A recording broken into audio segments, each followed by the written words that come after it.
Hey guys, how y'all doing today? My name is Franchise Fanatic and welcome back to the channel. And today for you guys is another MCU review. Today we're tackling Loki Season 2. That's right, I finally got it. Well, I've had it for a while, but I finally actually, watched it. And yeah, it's pretty crazy. So, I will say, without making, I guess, a lot of people mad, I do think Season 1 is a little bit better consecutively or like consistently than this one, but it still is a very good season. And I'll get into it without spoiling it, of course, but this one was kind of interesting to me in a few ways, because I was like, oh, how are they going to deal with Kang, He Who Remains, all these, variants, because obviously if you've kept up with real world events, which I try not to half the time, but what do you do? Jonathan Majors, the guy who played Kang, apparently, from what I understood, he beat up his girlfriend in the middle of Park Avenue or whatever. And then apparently someone also said that, apparently he was closing a car door and his girlfriend got stuck and that looked like abuse. I don't really have to care or know. But let's just say, for the sake of argument, he did something stupid and Marvel didn't like that. Okay, just for sake of argument. For this video, of course. And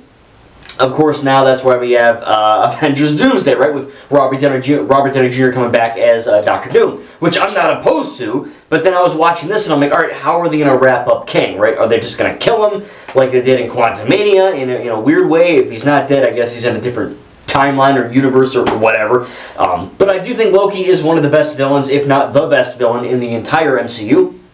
And I'm like, hey, I've been meaning to check this one out for a long time, and I figured, perfect. This would be a great time to do it, and I think it's a really good show, obviously. I don't know if we're going to be getting a Loki Season 3. I do know he is apparently going to show up in one of the Avenger films, but in terms of this season, I think it's cool. I think it literally takes place, literally directly after Season 1. Sylvie kills He Who Remains in that weird clock tower looking thing, and all shit goes crazy pretty much. And Loki, the first, scene of this season is Loki running. And Mobius is chasing him, like, what the heck is going on, Loki? Wow. Like Lightning McQueen. And you obviously see, Loki's like, Mobius, who are you? You know me, I'm Loki, and whoever, the girl, whatever your name is, and she's like, I don't know you either. So a lot of this is, Loki trying to kind of play catch up and see what went wrong with the timeline and with this big, I guess, machine, right? Kind of keeping all the branching realities together, called the Loom, L-O-O-M, that He Who Remains pretty much invented, to what Loki and Sylvie and Mobius and Ouroboros, OB, and all the TVA kind of assume is this saving engine, right, that can kind of save all the timelines. Turns out it's actually something a little bit different, and it's kind of sinister and jacked up, as He Who Remains pretty much is. And, throughout the basis of this, right, that's kind of like the overarching narrative of Loki and the TVA trying to kind of fix the Loom, gather pieces of it, find the right, Kang variant that can help them with that. And then, of course, leads to different, scenarios with certain prisoners. I don't remember the guy's name. He's, kind of a puzzle piece that Loki needs to, fit together pretty much to solve this mystery. And I'll admit the first 3 episodes are good, right? They're not bad, but they are a little bit slow in the fact that, Secret Invasion was slow, but that felt slow in a planned way, where they're leading up to something. That's the genre, the style they want to go with. Loki Season 1, and again, I'm trying not to compare to number 2, TO2-1 a lot, but it's all the same show. And Season 1 is very much not really, I don't want to say super fast paced, but there's more stuff happening in Season 1. He meets the Loki variants, and they go to different planets and different worlds and all that. There's more going on. This, for the first 3 episodes, kind of feel like Loki and the TVA talking, and there's a whole conversation they have in a break room, and it feels like they're talking and they're talking and they're talking. It's kind of like the issue I had with Thunderbolts, where it feels like a lot of Thunderbolts is just people talking. And it's valuable information. They're not just saying stuff to say stuff. But I'm like, all right, there is a time to spew information or lore or whatever, and then there's actually entertaining the audience. And I didn't feel entertained throughout the first 3 episodes a lot. I like the fact that they are doing different things. I like the repercussions of that, and I like the prisoner arc or whatever with the box thing, the torture box. And I like that they go to the 1800s or whatever, because Ravonna Renslayer, who in the comics actually gets with, I don't know if she marries, but she gets with Kang, right? He Remains, and Miss Minutes is back, of course, and I like the fact that they're going to the different dimensions and the different timelines. But I felt like when they go to the Old West ish era, you know what I mean, 1800s episode. I get it, you know, I get what they're doing, and they're putting the book there. You know, Ravonna puts the book in the windowsill for young He Who Remains, young Kang, let's just say, to kind of find it and you know, kind of get the ideas of the TVA and kind of kickstart the whole thing. And I get it, right? I know what they're doing. Ravonna's evil, and she wants to fix stuff. Sylvie is in this, and I also feel like Sylvie isn't necessarily used that well. A lot of the times, in at least the first, you know, 3 episodes, she's kind of just biatching and moaning and being like, "Oh, Loki, I'm going to destroy Kang, and there's nothing you can do. I don't care." And then Loki's like, "Listen, you have to do, you know, hello there." And, blah, blah, blah. And she's like, "No, I'm at McDonald's." And it's just like, all right, I get it. I get it, you're mad, and He Who Remains, you kill them, and you don't care. She's kind of this bitter person, but a lot of the times, she just kind of comes across as kind of a whiner, like prequel Anakin, where he's just like, "Man, I want more, man," and she's like, alright, like, I get it, you're mad, but like, do something now, you know? So like I said, the first 2 episodes are fine, but it kind of drags a bit, not a lot happens, and it's just kind of like, okay, how was this an improvement over season 1? Again, it's good, and I'm not saying it's bad. I just wanted, I not even wanted, I expected better than the first 3. Because I heard high effing praise. People were like, "Oh my god, it's the best Marvel show. Oh my god, it's so great. It's amazing." And I'm like, alright, it's fine, but like, when's it gonna get really good? And then episode 4 through 6 happens, and I'm like, oh, that's when, okay. If only they didn't take in the first, you know, 3. But episode 4, 5, and 6 is where stuff really goes crazy with the Loom and with, you know, all this stuff with Sylvie's arc and all that, and everyone's kind of, I won't spoil it too much, but things are happening, spaghettification or whatever, and, you know, they finally kind of get He Who Remains, Victor Timely, right, to kind of, you know, go on their side and kind of, you know, fix the Loom or do whatever they have to do to save basically all the multiverse. And we essentially get, you know, this little, I guess, if you've seen regular show, the animated show, there's a, I think it's in season 4, Exit 9B, there was like a little, like a half-hour special in regular show where Mordecai and Rigby pretty much F up like they always do, and they have to go back in time or whatever, like, to different parts and reality, from what I'm remembering, and they have to kind of, like, recruit the other members of the park, like Muscle Man, Skips, High Five Ghost, Thomas, Pops, Benson, all that, and they kind of, you know, rebel against the bad guys.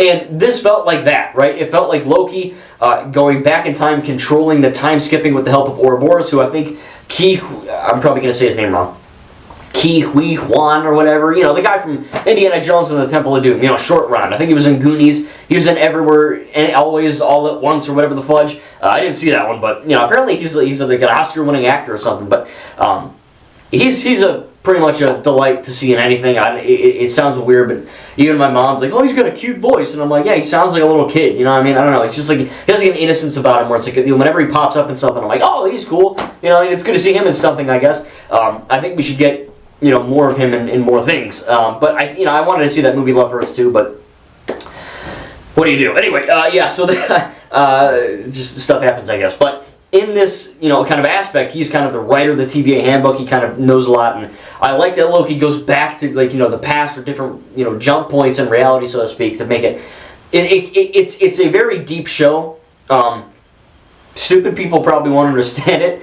If you're actually watching it and paying attention, use your brain, you'll get it. Trust me, it's not actually a hard show to get. But on the surface, you know, whenever you're dealing with time travel or time manipulation or reality stuff, multiversal things, it can seem a little bit cumbering, I guess, in terms of information, but it's really not. But, you know, Loki has to go back and find, you know, OB and what he's really doing, or find the girl who's like a nurse or whatever, and find, I don't know, Mobius, and he's like a jet ski guy, and I like that, how that was kind of, you know, in season 1, Mobius is like obsessed with jet skis. He always wants one, and that makes sense. So that's when it really clicked for me. I was like, oh, this is like really good now, because like we're doing something unique and new. We're not just standing in the room talking about pie or whatever. You know what I mean? We're actually doing things, and we get a really good arc for Sylvie as she kind of realizes, you know, maybe I shouldn't have killed He Who Remains. You know, maybe I have to do certain things to kind of prevent all this, right? Loki has one of the best arcs in all of comic book history. I mean, he goes from this murdering villain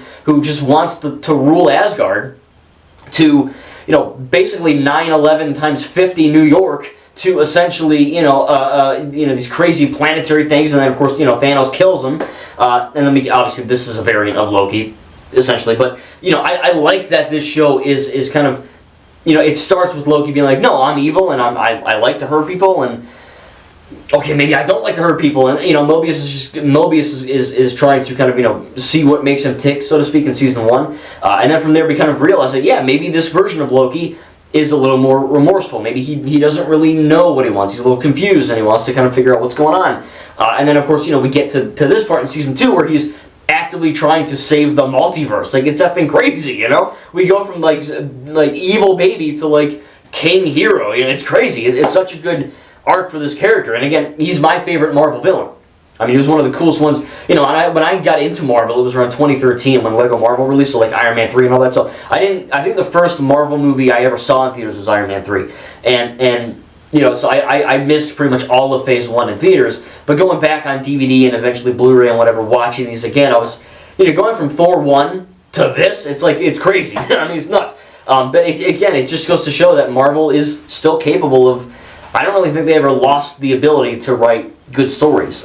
We've been hindering with politics or whatever, or woke crap, but, when Marvel wants to make a non-political, actually good show, they can still do it. Like, this is proof, right? I really enjoyed Secret Invasion. I love Moon Knight, right? Like, Marvel, it's coming from an actual Marvel fan, Marvel didn't die. The MCU never died, right? You know how like every new Marvel project comes out and they're like, oh my god, the MCU's back, wow! And then the next one comes out and they're like, oh my god, the MCU died, what happened? It's like, effing stop, you know what I mean? It's either dead or it's not. And like, these movies still make $500 million half the time, so clearly people are effing watching them. But in the case of this show, again, I really, really like that arc that Loki took, and again, it shows that Marvel knows what they're doing, right? And that's really cool, and of course, without spoiling all of it, something happens in the last episode where Loki's kind of going back in time and, trying to figure out how to save the Loom and what to actually do, and I like that he actually, kind of, what is it, like, bamps or whatever out of time, right? And kind of does this weird like hand motion thing, and then he comes back and he's like, "Oh, I know what to do now." And they're like, "What? What are you talking about?"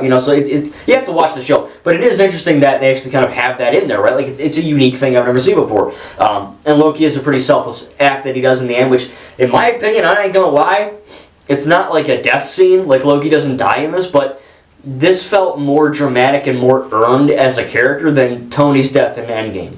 I know everyone thinks Tony Stark's death in Endgame was like the be-all and end-all of sacrifices in media, but I think it's great, don't get me wrong. It's an objectively great scene. It's a good character moment. But I like other moments, like Rey Skywalker, I Am All the Jedi. I think that's a much better scene than I Am Iron Man, right? And I love I Am Iron Man, but this felt more earned. Because, obviously Iron Man, Tony Stark had a character arc as well. But Tony Stark was just kind of misguided. He wasn't like a mass murderer, terrorist, a galactic terrorist. So to go from that to essentially, without giving specifics, like the savior of the multiverse, right? Because this is kind of another show now. It's wild. It is genuinely incredible. Like, it's such a good scene. And I'm not saying the whole season is bad and then this scene is good, but I do kind of wish the first three were a little bit better in terms of what they were doing and all that. But I get it, you lay the groundwork for what's eventually going to happen. That's how shows work. But I do feel like Loki season 1 was considerably better in that regard in terms of episode to episode to episode giving us something interesting than just like, oh, this is the talking one, or this is the one where they go and see Victor Timely, and we spent like 50 freaking minutes about him and electricity or whatever, him running around the city. It's like, all right, like I get it, let's move it along, and then eventually when they do move it along, it gets pretty insane. And again, those last three are just incredible episodes. I think they're really, really great. Kind of going and seeing these, TVA, their their real lives, so to speak, and how Loki tries to fix them and coerce them into helping them again, and seeing Sylvie turn around. Really good stuff. And I think I'm interested to see where Loki happens to, be in either Doomsday or Secret Wars or whatever the fudge it's called now. Apparently, this one is a little bit, I don't want to call it a cop-out, but, toward the end they're like, oh, what happened to Kang? He who remains. And they're like, nah, we got it. Don't worry about it. I'm like, okay, it's fine, I guess. You know what I mean? What do you do? I just find it's crazy to me, like with these celebrities. Like Ezra Miller beats the crap out of a girl in Hawaii and like 15 times, and he's invited to the premiere of The Flush. And then you get this guy allegedly beating this girl. Apparently he didn't. He like accidentally closed a car door on her pinky, and they effing kill him. So it's really, it depends, I guess. If you're DC, if you're Marvel, if you're Star Wars, I don't know, right? Gina Carano, had an opinion and she got blasted from Star Wars, so I don't know what the hell to tell you. But it's completely random at this point, it seems. Basically, if you're a celebrity, you gotta be liberal or you gotta keep your effing mouth shut if you want to make a living, which is a shame. Free speech, right? Free speech is only free until someone doesn't like it. Then you got to pay the price for it, right? But put that in the history books.